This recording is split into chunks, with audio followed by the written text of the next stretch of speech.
Hello दोस्तों, good morning, जोहार। कैसे हैं आप सब? इससे पहले अभी तक आपने B2B news Jharkhand news channel को सब्सक्राइब और लाइक नहीं किया है तो लाइक कर दीजिए। तो चलिए बात करते हैं, आज के तमाम छोटी बड़ी खबरों पर नजर डालते हैं। राज्य के अंदर अपराध थमने का नाम नहीं ले रहा है। इसी कड़ी में अब एक ताजा मामला राजधानी से सामने आया है, जहां 4-5 अज्ञात लड़कों ने एक 15 साल की नाबालिग लड़की के साथ सामूहिक दुष्कर्म किया। यह मामला रांची के बिरसा चौक के समीप की बताई जा रही है। पीड़िता के बयान के आधार पर जगन्नाथपुर थाना में प्राथमिकी दर्ज की गई है। वहीं सदर अस्पताल में पीड़िता का मेडिकल जांच किया गया। क्या था पूरा मामला? पीड़िता ने बताया है कि 30 जनवरी की रात 10:30 पर वह हवाई नगर से कैटरिंग का काम करके अकेले पैदल ही बिरसा चौक की ओर जा रही थी कि तभी 4-5 अज्ञात लड़कों ने उसे पकड़ लिया और सड़क के दूसरी ओर पेड़ पौधा व झाड़ी के बीच ले जाकर उसके साथ सामूहिक दुष्कर्म किया। जब पीड़िता ने विरोध किया तो लड़कों ने उसके के साथ मारपीट भी की। घटनाक्रम के दौरान किशोरी बेसुध थी, इसलिए उसे पता नहीं चला कि लड़के कब वहां से गए। जब अगली सुबह 31 जनवरी होश आया तो वह कपड़े पहनकर सड़क किनारे पहुंची और रोने लगी। तभी उसे एक वृद्धा मिली, जिसने रोने की वजह पूछी, लेकिन पीड़िता ने कुछ नहीं बताया। वृद्धा ने उसे घर जाने के लिए रांची के हरमू चौक तक छोड़ दिया। टीचर को बताई आप बीती। घर पहुंचने के बाद किशोरी ने अपनी मां को कुछ नहीं बताया, क्योंकि उसे डर था कि मां उसकी बात पर यकीन नहीं करेगी। किशोरी घर से स्कूल चली आई। स्कूल में क्लास के दौरान उसे दर्द होने लगा। जब दर्द बर्दाश्त नहीं हुआ तो उसने स्कूल की एक महिला टीचर को आप बीती बताई। टीचर ने तुरंत महिला थाना की प्रभारी को इसकी जानकारी दी। जानकारी मिलने के बाद महिला पुलिस की टीम स्कूल पहुंची और पीड़िता का बयान लिया। उसी बयान के आधार पर जगन्नाथपुर थाना में केस दर्ज किया गया। पीड़िता ने बयान में यह भी कहा कि वह बहुत पहले से कैटरिंग का काम करती है, लेकिन कभी ऐसा नहीं हुआ। मां भी घरों में काम करती है, भाई पढ़ाई करता है। चतरा और लातेहार के सीमांत जंगल में रविवार को एक शख्स का किडनैप करने के बाद उसकी हत्या कर दी गई। उसके लाश को जंगल में ही फेंक दिया गया। वारदात की फैली खबर के बाद चतरा पुलिस कप्तान विकास पांडेय दलबल के साथ स्पॉट पर पहुंचे और जांच पड़ताल कर मौके पर मौजूद अधिकारियों को कई निर्देश दिया। मृतक की शिनाख्त विष्णु साव के तौर पर की गई है। विष्णु साव टंडवा थाना क्षेत्र के लेम्बुआ गांव के रहने वाले थे। मिली जानकारी के अनुसार विष्णु साव आज भोरे भोर मवेशियों को लेकर जंगल जा रहे थे। इसी दौरान 4-5 नकाबपोश हथियारबंद लोगों ने उनका किडनैप कर लिया। किडनैप करने के बाद धारदार हथियार से उनकी हत्या कर दी। वारदात को टंडवा थाना क्षेत्र के टंडवा बालूमाथ बॉर्डर पर स्थित जंगल में अंजाम दिया गया। मौके पर पहुंची पुलिस ने डेड बॉडी को कब्जे में कर पोस्टमार्टम के लिए भेज दिया। पुलिस कप्तान विकास पांडेय के निर्देश पर इलाके की घेराबंदी कर सर्च अभियान चलाया जा रहा है। आसपास के लोगों ने बताया कि इस हत्याकांड में नक्सलियों का हाथ है। पुलिस मुखबिरी के इल्जाम में हत्या की गई है। एएसपी विकास पांडे, चतरा एसडीपीओ संदीप सुमन और टंडवा एसडीपीओ प्रभात रंजन बरवार भी दलबल के साथ घटनास्थल पर पहुंचे हैं और जांच पड़ताल कर रहे हैं। झारखंड मुक्ति मोर्चा काल 2 फरवरी को अपना 46वां स्थापना दिवस समारोह झारखंड दिवस के रूप में दुमका में मनाने जा रहा है। इस समारोह की तैयारियां पूरी हो चुकी हैं और सीएम हेमंत सोरेन के आगमन को लेकर सुरक्षा के कड़े इंतजाम किए गए हैं। स्थानीय प्रशासन के मुताबिक दुमका उपायुक्त ए दोड्डे और एसपी पीतांबर सिंह खेरवार ने शनिवार शाम को सुरक्षा व्यवस्था का जायजा लिया और सुनिश्चित किया कि गांधी मैदान सहित पूरे शहर में कड़ी निगरानी रखी जाएगी। 400 से अधिक पुलिसकर्मियों की तैनाती की जाएगी, जिसमें डीएसपी स्तर के अधिकारी भी शामिल होंगे। इसके अलावा पुलिस पेट्रोलिंग जारी रहेगी और अन्य इलाकों में भी सुरक्षा व्यवस्था सुनिश्चित की जाएगी। इस वर्ष का स्थापना दिवस समारोह खास रहेगा, क्योंकि पिछली बार 2024 में जब जेएमएम का स्थापना दिवस समारोह हुआ था, तब सीएम पर ईडी की कार्रवाई के कारण वह कार्यक्रम में शामिल नहीं हो पाए थे। तब चंपाई सोरेन ने सीएम पद की शपथ ली थी और स्थापना दिवस में हिस्सा लिया था।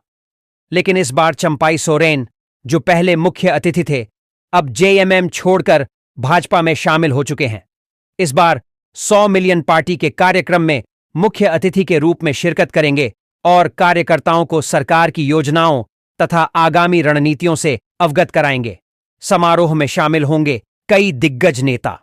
इस समारोह में जेएमएम के कई दिग्गज नेता शामिल होंगे, जिनमें पार्टी के कार्यकारी अध्यक्ष और सीएम हेमंत सोरेन, गांडेय एमएलए कल्पना मुर्मू सोरेन, दुमका से जेएमएम सांसद नलिन सोरेन, दुमका एमएलए बसंत सोरेन सहित जेएमएम के कई मंत्री, सांसद और विधायक उपस्थित होंगे। यह आयोजन जेएमएम के लिए एक महत्वपूर्ण अवसर होगा, जिसमें पार्टी की उपलब्धियों और भविष्य की योजनाओं पर चर्चा की जाएगी। सुरक्षा के कड़े इंतजाम। सीएम के आगमन को लेकर सुरक्षा की व्यवस्था को लेकर कोई कसर नहीं छोड़ी गई है। शहर भर में सुरक्षा व्यवस्था को लेकर कड़ी निगरानी रखी जाएगी, ताकि समारोह के दौरान कोई अप्रिय घटना न हो। रांची से नई दिल्ली जाने वाली राजधानी एक्सप्रेस ट्रेन का समय आज बदल गया है। रविवार 2 फरवरी 2025 को यह ट्रेन अपने तय समय से करीब 2.5 घंटे की देरी से रांची से नई दिल्ली के लिए रवाना होगी। दक्षिण पूर्व रेलवे रांची मंडल के मुख्य जनसंपर्क पदाधिकारी निशांत कुमार ने यह जानकारी दी है। निशांत कुमार ने बताया है कि लिंक रेक के विलंब से चलने की वजह से ट्रेन संख्या 1,24,353 रांची नई दिल्ली राजधानी एक्सप्रेस 2 फरवरी 2025 के प्रस्थान समय में बदलाव किया गया है। आज यह ट्रेन अपने निर्धारित प्रस्थान समय 17:15 के स्थान पर 19:45 पर रवाना होगी। इससे पहले रांची मंडल के सीपीआरओ ने बताया कि 1,83,010 जम्मू तवी संबलपुर एक्सप्रेस ट्रेन 2 फरवरी को रद्द रहेगी। 1,28,016 आनंद विहारपुरी एक्सप्रेस ट्रेन 3 फरवरी 2025 को रद्द रहेगी। 2,28,006 आनंद विहार भुवनेश्वर एक्सप्रेस ट्रेन 3 फरवरी 2025 को रद्द रहेगी।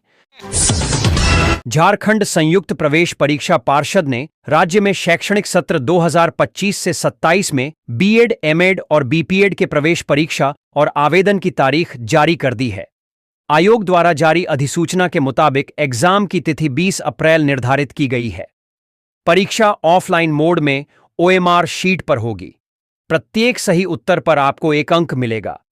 जिन अभ्यर्थियों के इन पाठ्यक्रमों दाखिला लेने की इच्छा हो, वे 15 फरवरी से 15 मार्च तक ऑनलाइन आवेदन कर सकते हैं।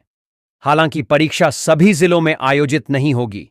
जानकारी के मुताबिक ये प्रवेश परीक्षा रांची, धनबाद, जमशेदपुर, बोकारो, दुमका, पलामू और हजारीबाग जिले में परीक्षा संचालित होंगी। कुल 100 अंकों की परीक्षा होगी।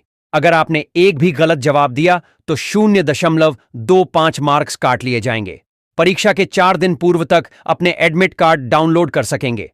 हालांकि रिजल्ट कब प्रकाशित किया जाएगा, इसके बारे में कोई सूचना नहीं दी गई है। जिन लोगों को आवेदन करना है, उन्हें 1,000 रुपये परीक्षा शुल्क देना होगा। हालांकि ये परीक्षा शुल्क केवल सामान्य छात्रों के लिए है। ओबीसी और एसटी एससी के लिए परीक्षा शुल्क कम है। ओबीसी कैंडिडेट को जहां 750 रुपये देने होंगे, तो वहीं एसटी एससी अभ्यर्थियों को 500 रुपये भुगतान करने होंगे। बता दें कि परीक्षा में 30 प्रश्न भाषा, 40 प्रश्न शिक्षण क्षमता और 30 प्रश्न तार्किक क्षमता से होंगे। कुल सीटों में 85% सीटें झारखंड के मान्यता प्राप्त उत्तीर्ण छात्र छात्राओं के लिए आरक्षित होगी। बाकी बचे 15% में वैसे छात्रों का नामांकन हो सकेगा जो दूसरे राज्यों के विश्वविद्यालय से स्नातक किए हों। हेलो दोस्तों, गुड मॉर्निंग, जोहार। कैसे हैं आप सब? इससे पहले अभी तक आपने B2B news Jharkhand news channel को सब्सक्राइब और लाइक नहीं किया है तो लाइक कर दीजिए। तो चलिए बात करते हैं, आज के तमाम छोटी बड़ी खबरों पर नजर डालते हैं। होल्डिंग टैक्स में गड़बड़ी करने वालों की अब खैर नहीं है। रांची नगर निगम ऐसा करने वालों पर कड़ी कार्रवाई करेगा। शनिवार को निगम के उप प्रशासक गौतम साहू ने सभी कर्मियों और श्री पब्लिकेशन के टैक्स कलेक्टरों के साथ बैठक की। बैठक में उन्होंने साफ निर्देश दिया है कि सभी टैक्स कलेक्टर शहर के एक-एक मकान और प्रतिष्ठान की जांच करें। इसके अलावा टैक्स कलेक्टरों को भी सख्त हिदायत दी गई है। रांची नगर निगम के उप प्रशासक ने साफ साफ कहा है कि अगर किसी भवन में आवासीय का होल्डिंग टैक्स देकर उसमें व्यवसाय या किराएदार रखा गया है तो ऐसे भवनों पर 100% जुर्माना लगाया जाएगा। बैठक में सहायक प्रशासक चंद्रदीप कुमार, सिटी मैनेजर मृत्युंजय कुमार आदि उपस्थित थे। रांची नगर निगम उप प्रशासक द्वारा बुलाई गई बैठक में गौतम साहू ने कहा कि जिन टैक्स कलेक्टरों द्वारा बेहतर कार्य किया जा रहा है वैसे टैक्स कलेक्टरों को प्रोत्साहित किया जाएगा। वहीं जिन टैक्स कलेक्टरों द्वारा कार्य में कोताही बरती जा रही है उनके खिलाफ कार्रवाई की जाएगी। उन्होंने सभी को निर्देश दिया है कि सभी व्यावसायिक प्रतिष्ठानों में नियमित रूप से ट्रेड लाइसेंस की जांच करें।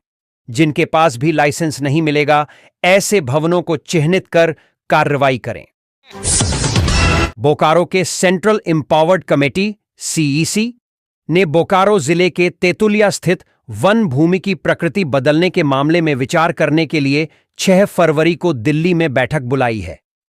इसमें झारखंड के मुख्य सचिव, प्रधान मुख्य वन संरक्षक और बोकारो के डीसी सहित अन्य अधिकारियों को शामिल होने का निर्देश दिया गया है।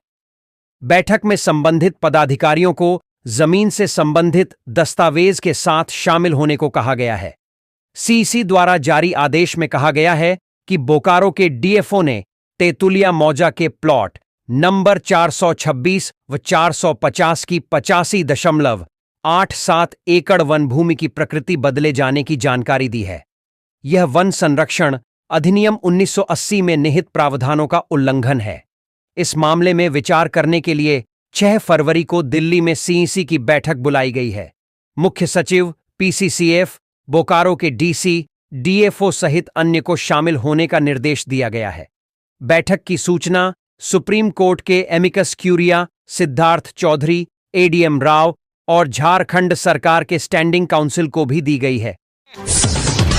छोटा नागपुर काश्तकारी अधिनियम 1908 सीएनटी एक्ट के तहत आने वाली जमीन की रजिस्ट्री के लिए उपायुक्त की अनुमति आवश्यक होती है। सीएनटी एक्ट के तहत आने वाली जमीन मुख्य रूप से अनुसूचित जनजातियों की होती है। इस भूमि को गैर आदिवासियों को बेचना प्रतिबंधित है। यदि कोई आदिवासी अपनी जमीन बेचना चाहता है तो उसे उपायुक्त की अनुमति लेनी होगी। यह जानकारी अधिवक्ता अभय कुमार मिश्रा ने प्रभात खबर लीगल काउंसलिंग में खूंटी निवासी राहुल की ओर से पूछे गए सवाल के जवाब में दी। उन्होंने कहा कि यदि बिना डीसी की अनुमति के कोई रजिस्ट्री होती है तो उसे अवैध माना जाएगा। झारखंड हाईकोर्ट के अधिवक्ता अभय मिश्र ने कहा कि पैतृक संपत्ति के विवाद के निबटारे के लिए टाइटल सूट किया जा सकता है, लेकिन टाइटल सूट के निष्पादन में काफी समय लगता है। इसमें काफी रुपये भी खर्च होते हैं। ऐसे में अगर पैतृक संपत्ति का विवाद है तो पहले आपसी समझौते से सुलझाएं। इससे बात नहीं बने तो आप टाइटल सूट में जाने का विकल्प अपना सकते हैं। श्री मिश्र शनिवार को प्रभात खबर लीगल काउंसलिंग में पाखुड़ निवासी विनोद चौधरी के सवाल का जवाब दे रहे थे। विनोद चौधरी का सवाल था कि नकी पैतृक संपत्ति है, उनकी मां व बहन जमीन बेच रही हैं, इसमें उनके हिस्से की भी जमीन है, ऐसे में उन्हें क्या करना चाहिए? अधिवक्ता का जवाब, रिकॉर्ड में सुधार करने के लिए अंचलाधिकारी के पास जमीन के संबंधित दस्तावेज खतियान के साथ आवेदन करें।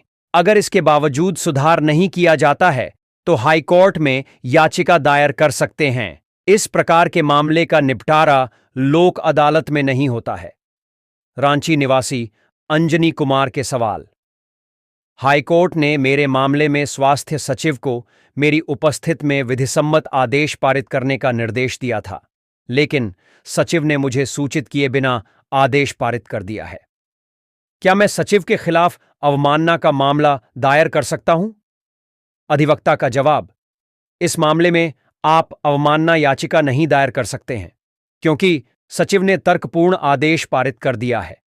आपको सचिव के आदेश को चुनौती देते हुए फिर से याचिका दायर करनी होगी।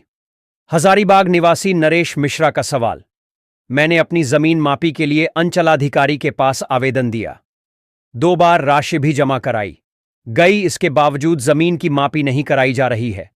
इसको लेकर मैंने उच्चाधिकारियों के पास आवेदन दिया है, लेकिन कोई कार्रवाई नहीं हो रही है। अधिवक्ता का जवाब, अंचलाधिकारी समेत अन्य अधिकारियों को दिए गए आवेदन को आधार बनाकर आप हाईकोर्ट में याचिका दायर कर सकते हैं। गढ़वा निवासी वाल्मीकि चौबे का सवाल। मेरे मामले में दर्ज केस में पिछले 10 साल से आईओ नहीं आ रहे हैं। इसकी वजह से मामला लटका हुआ है। मुझे क्या करना चाहिए? अधिवक्ता का जवाब। इसके लिए आप ट्रायल कोर्ट में आवेदन दें। कोर्ट संबंधित आईओ के वेतन को रोकने व उसके खिलाफ विभागीय कार्रवाई का आदेश दे सकता है। अगर इसके बावजूद आपकी समस्या का समाधान नहीं होता है तो हाईकोर्ट में याचिका दायर करें। झारखंड में नगर निकाय चुनावों की एक अड़चन दूर हो गई है। चुनाव आयोग ने स्पष्ट कर दिया है कि उसने झारखंड राज्य चुनाव आयोग को लेटेस्ट वोटर लिस्ट उपलब्ध करा दिया है। इसके आधार पर वह नगर निकायों के चुनाव करा सकता है। झारखंड हाईकोर्ट के जस्टिस आनंद सेन की अदालत ने नगर निगम व निकाय चुनावों के मामले में दायर अवमानना याचिका पर सुनवाई के दौरान भारत निर्वाचन आयोग के वकील ने यह जानकारी दी। इस दौरान अदालत ने प्रार्थी और भारत निर्वाचन आयोग ईसीआई का पक्ष सुना। इसके बाद भारत निर्वाचन आयोग से अदालत ने मौखिक रूप से पूछा कि राज्य निर्वाचन आयोग नगर निकाय चुनाव में किस वोटर लिस्ट का उपयोग कर सकता है। अदालत ने ईसीआई को मामले की अगली सुनवाई के पूर्व उक्त आशय का शपथ पत्र दायर करने का निर्देश दिया। मामले की अगली सुनवाई 7 फरवरी को होगी। भारत निर्वाचन आयोग की ओर से अधिवक्ता डॉक्टर अशोक कुमार सिंह ने वोटर लिस्ट प्रस्तुत किया। मौखिक रूप से कहा कि आयोग की तरफ से मुख्य निर्वाचन पदाधिकारी ने 13 जनवरी को ही लेटेस्ट पुनरीक्षित वोटर लिस्ट राज्य निर्वाचन आयोग को सौंप दी है। इस वोटर लिस्ट से झारखंड में नवंबर माह में विधानसभा का चुनाव कराया गया है। देश के 4 राज्यों जैसे हरियाणा, झारखंड, महाराष्ट्र व जम्मू कश्मीर में चुनाव कराया गया है। इन राज्यों में 1 अप्रैल 2025 तक वोटर लिस्ट का कोई पुनरीक्षण नहीं होना है। इसलिए 13 जनवरी को सौंपी गई वोटर लिस्ट, जो 1 अक्टूबर 2024 तक अपडेटेड है, के आधार पर राज्य निर्वाचन आयोग नगर निकाय का चुनाव करा सकता है। डॉक्टर सिंह ने यह भी बताया कि आयोग का शपथ पत्र तैयार है, शीघ्र ही दाखिल कर दिया जाएगा। झारखंड राज्य निर्वाचन आयोग की ओर से बताया गया कि 1 जनवरी 2025 तक का पुनरीक्षित वोटर लिस्ट उपलब्ध कराने के लिए भारत निर्वाचन आयोग को निर्देश देने का आग्रह किया गया है। प्रार्थी की ओर से अधिवक्ता विनोद सिंह ने पैरवी की। उन्होंने कहा कि सरकार और आयोग की इस प्रकार की कार्रवाई से चुनाव में विलंब होगा। उन्होंने अदालत के आदेश का पालन कराने का आग्रह किया। ज्ञात हो कि प्रार्थी रोशनी खलखो व अन्य की ओर से अवमानना याचिका दायर कर एकल पीठ के आदेश का पालन कराने की मांग की गई है। एकल पीठ ने 4 जनवरी 2024 को 3 सप्ताह के अंदर नगर निकाय चुनाव कराने के लिए अधिसूचना जारी करने का आदेश दिया था।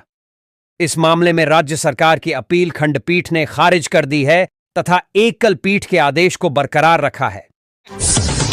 जामताड़ा के मेहिजाम थाना क्षेत्र में 30 जनवरी 2025 की रात हुई राहुल कुमार सिंह उर्फ लेफ्टी की हत्या के मामले में पुलिस ने बड़ी सफलता हासिल की है।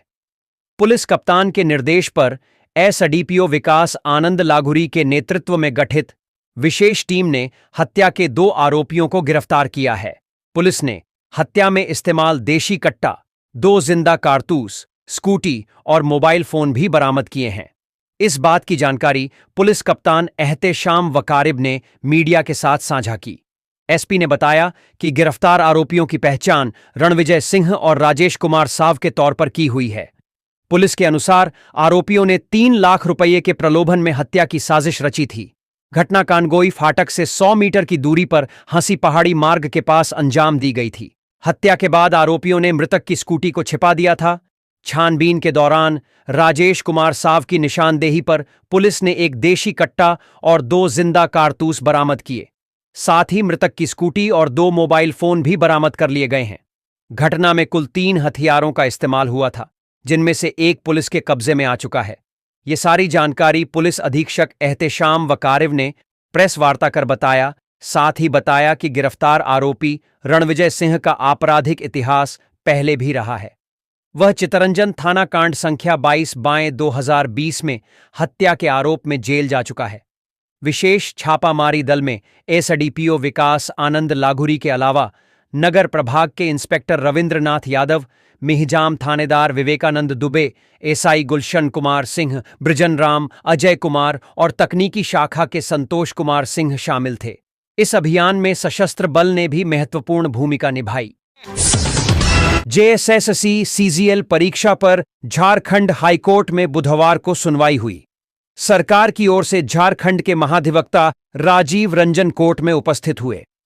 उन्होंने सरकार का पक्ष रखते हुए कहा कि सीआईडी शिकायतों की जांच कर रही है। परीक्षार्थियों और अन्य शिकायतकर्ताओं ने जो प्रमाण दिए हैं, सीआईडी की टीम ने उसे जांच के लिए फॉरेंसिक साइंस लैब में भेजा है। जांच रिपोर्ट आने में अभी समय लगेगा, इसीलिए 4 सप्ताह का समय दिया जाए। झारखंड सरकार के वकील का पक्ष सुनने के बाद जज ने मामले की सुनवाई 26 मार्च तक स्थगित कर दी। अगली सुनवाई 26 मार्च को होगी। Chief justice MS Ramchandra Rao और जस्टिस दीपक रोशन की खंडपीठ ने प्रकाश कुमार व अन्य की याचिका पर सुनवाई की। झारखंड सरकार की ओर से महाधिवक्ता राजीव रंजन और झारखंड कर्मचारी चयन आयोग जेएसएससी की ओर से संजय पिपरवार ने अपना पक्ष रखा। जब तक मामले की सुनवाई पूरी नहीं हो जाती, तब तक परीक्षा के परिणाम पर रोक जारी रहेगी। 17 दिसंबर 2024 को हुई पिछली सुनवाई में हाईकोर्ट ने परीक्षा परिणाम जारी करने पर रोक लगा दी थी। बुधवार को हाईकोर्ट में हुई सुनवाई में महाधिवक्ता ने कहा कि सीआईडी ने साक्ष्यों को फॉरेंसिक साइंस लैब में भेजा है। उसकी जांच रिपोर्ट आने के बाद ही वह कोर्ट में विस्तृत जांच रिपोर्ट सबमिट कर पाएंगे। डिटेल रिपोर्ट देने के लिए उन्होंने 4 सप्ताह का कोर्ट से समय मांगा। महाधिवक्ता की अपील को चीफ जस्टिस की अध्यक्षता वाली बेंच ने स्वीकार कर लिया और सुनवाई की अगली तारीख 26 मार्च 2025 मुकर्रर कर दी। जेएसएससी सीजीएल परीक्षा 21 और 22 सितंबर 2024 में हुई थी। परीक्षा से पहले पेपर लीक करने का आरोप जेएसएससी पर लगा था। प्रकाश कुमार और अन्य ने आरोप लगाया था कि जेएसएससी सीजीएल परीक्षा में धांधली हुई है। याचिकाकर्ताओं ने परीक्षा को रद्द करने और पूरे मामले की सीबीआई जांच कराने की अपील की है। 17 दिसंबर को हुई सुनवाई में कोर्ट ने परीक्षा का रिजल्ट जारी करने पर रोक लगा दी थी। कहा था कि जब तक कोर्ट की ओर से कोई आदेश पारित नहीं हो जाता, तब तक रिजल्ट जारी नहीं करें। हजारीबाग के चौपारण थाना क्षेत्र के मुड़िया गांव में आज पुलिस ने अफीम की खेती नष्ट की है। करीब 50 एकड़ में लगे अवैध फसल को पुलिस ने तहस नहस कर दिया। इस काम के लिए रविवार को हजारीबाग के एसपी अरविंद कुमार सिंह खुद मोर्चा संभाले हुए थे। एसपी के नेतृत्व में बरही के एसडीपीओ, सर्किल इंस्पेक्टर, चौपारण के थानेदार सहित वन विभाग की टीम ने फसल को नष्ट किया। पुलिस ने ट्रैक्टर के जरिए फसलों को रौंदा। वहीं मौके पर लोगों को नशे की खेती करने के खिलाफ जगाया भी गया। लोगों को अफीम की खेती से होने वाले नुकसान के बारे में भी बताया गया।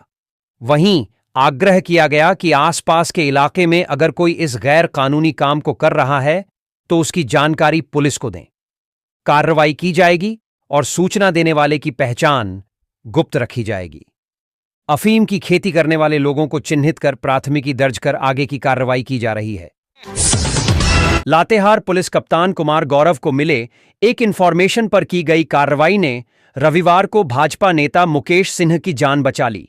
वहीं मुकेश सिंह की हत्या करने के इरादे से जुटे 5 पेशेवर शूटरों को गिरफ्तार कर लिया गया।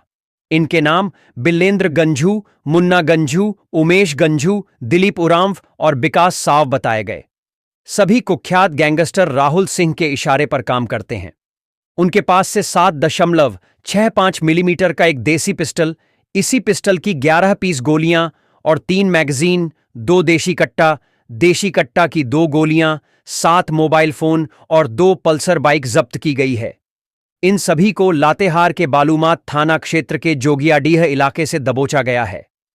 पुलिस को दिए अपने बयान में धराए बदमाशों ने खुलासा किया कि वे लोग भाजपा नेता मुकेश सिंह की हत्या करने पहुंचे थे। सारी प्लानिंग कर ली गई थी, बस उसे अंजाम देना था।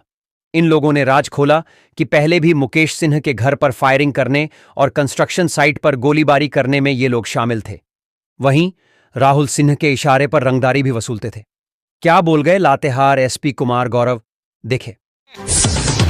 भारतीय जनता पार्टी बीजेपी भारत रत्न और पूर्व प्रधानमंत्री श्रद्धेय अटल बिहारी वाजपेयी की जन्म शताब्दी वर्ष के अवसर पर पूरे देश में कई कार्यक्रमों का आयोजन करेगी। इसी कड़ी में झारखंड प्रदेश भाजपा ने भी इस आयोजन की तैयारी शुरू कर दी है और इसके लिए एक प्रदेश स्तरीय समिति का गठन किया गया है। इस समिति के संयोजक प्रदेश महामंत्री और सांसद आदित्य साहू होंगे, जबकि सह संयोजक के रूप में पूर्व विधायक अनंत ओझा, प्रदेश मंत्री मति सुनीता सिंह, शिवपूजन पाठक, योगेंद्र प्रताप सिंह, अनिल सिंह और अनुज कुमार शामिल हैं। अटल जी का झारखंड से गहरा जुड़ाव।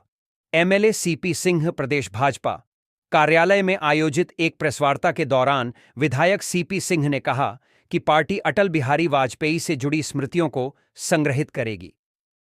सभी जिलों में गठित अटल शताब्दी आयोजन समिति अपने अपने जिलों से जुड़ी अटल की यादों का संग्रह करेगी।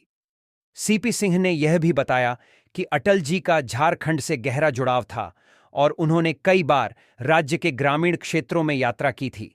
साथ ही जनसंघकालीन कार्यकर्ताओं के घरों पर भी उनका आवागमन हुआ था।